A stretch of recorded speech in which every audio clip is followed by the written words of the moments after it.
Hello friends, so ನನಗೆ ಕೇಳ್ತಾ ಇದ್ರಲ್ಲ ಈಗ ಬ್ಲೂ ಪ್ರಿಂಟ್ನ ಹೇಗೆ ಅನಾಲಿಸಿಸ್ ಮಾಡಿ ಓದ್ಕೋಬೇಕು ಅಂತ ನೋಡಿ. ಈಗ ಸೆಕ್ಷುವಲ್ ರಿಪ್ರೊಡಕ್ಷನ್ ಇನ್ ಫ್ಲವರಿಂಗ್ ಪ್ಲಾಂಟ್ಸ್ ಅಂತ ಒಂದು ಚಾಪ್ಟರ್ ಇದೆ. ನೀವು ಬ್ಲೂ ಪ್ರಿಂಟ್ ಒನ್ ಓಪನ್ ಮಾಡಿ ನೋಡಿದ್ರೆ ಒಂದು ರಿಮೆಂಬರ್ ಮಾಡೋಂಥದ್ದು 1 ಮಾರ್ಕಿಗೆ 1 ಕ್ವಶನ್ ಕೊಟ್ಟಿದ್ದಾರೆ. ಮತ್ತು ಶಾರ್ಟ್ ಆನ್ಸರ್ ಅಂಡರ್ಸ್ಟ್ಯಾಂಡ್ ಮಾಡಿ ಅರ್ಥ ಮಾಡ್ಕೊಂಡು ಬರೆಯುವಂಥದ್ದು 1 ಕ್ವಶನ್ ಇಟ್ಟಿದ್ದಾರೆ. ಮತ್ತು ಅರ್ಥ ಮಾಡ್ಕೊಂಡು ಬರೆಯುವಂಥದ್ದು ಲಾಂಗ್ ಆನ್ಸರ್ 1 ಕ್ವಶನ್ ಕೊಟ್ಟಿದ್ದಾರೆ ಬ್ಲೂ ಪ್ರಿಂಟಲ್ಲಿ. ಆಮೇಲೆ ನೀವು ಹೋಗಿ ಮಾಡಲ್ ಪೇಪರ್ ಚೆಕ್ ಮಾಡಿ. ಸೊ 1 ಮಾರ್ಕಿಗೆ 1 ಕ್ವಶನ್ ಇದೆ, ಲಾಂಗ್ ಆನ್ಸರ್ ಒಂದಿದೆ, ಶಾರ್ಟ್ ಆನ್ಸರ್ ಒಂದಿದೆ. ಈಗ ಒಂದು ಶಾರ್ಟ್ ಆನ್ಸರ್ ಎಕ್ಸಾಂಪಲ್ ತೊಗೊತೀನಿ. ಡಬಲ್ ಫರ್ಟಿಲೈಸೇಷನ್ ಅಂದರೆ ಏನು ಅಂತ ಕೇಳಿದ್ದಾರೆ. ಮತ್ತು ಡಬಲ್ ಫರ್ಟಿಲೈಸೇಷನಿಂದ ಸ್ಟ್ರಕ್ಚರ್ ಬರುತ್ತಲ್ಲ ಅದ್ರದ್ದು ಪ್ಲಾಯ್ಡಿ ಬರೀರಿ ಅಂತ ಕ್ವಶನ್ ಕೊಟ್ಟಿದ್ದಾರೆ. ಓಕೆನಾ?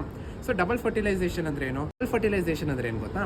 ಈ ಪೋಲನ್ ಗ್ರೇನಿಂದ 2 ಗ್ಯಾಮೆಟ್ ಬರುತ್ತಲ್ಲ, ಒಂದು ಗ್ಯಾಮೆಟ್ ಪೋಲಾರ್ ನ್ಯೂಕ್ಲಿಯೈ ಜೊತೆ ಹೋಗುತ್ತೆ, ಇನ್ನೊಂದು ಗ್ಯಾಮೆಟ್ ಏನಾಗುತ್ತೆ ಎಗ್ ಜೊತೆ ಫ್ಯೂಸ್ ಆಗುತ್ತೆ. ಸೊ ಇಲ್ಲಿ ಎಷ್ಟು ಟೈಮ್ ಫ್ಯೂಸ್ ಆಯಿತು?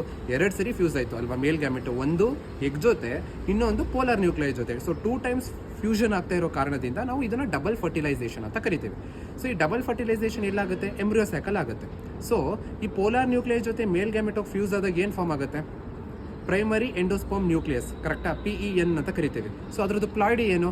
ಮೇಲ್ ಗ್ಯಾಮೆಟು N, ಆಮೇಲೆ ಪೋಲಾರ್ ನ್ಯೂಕ್ಲಿಯೈ ಇದು 2N, ಕರೆಕ್ಟಾ? 2 ನ್ಯೂಕ್ಲಿಯಸ್ ಇರುತ್ತೆ, N. So 2N.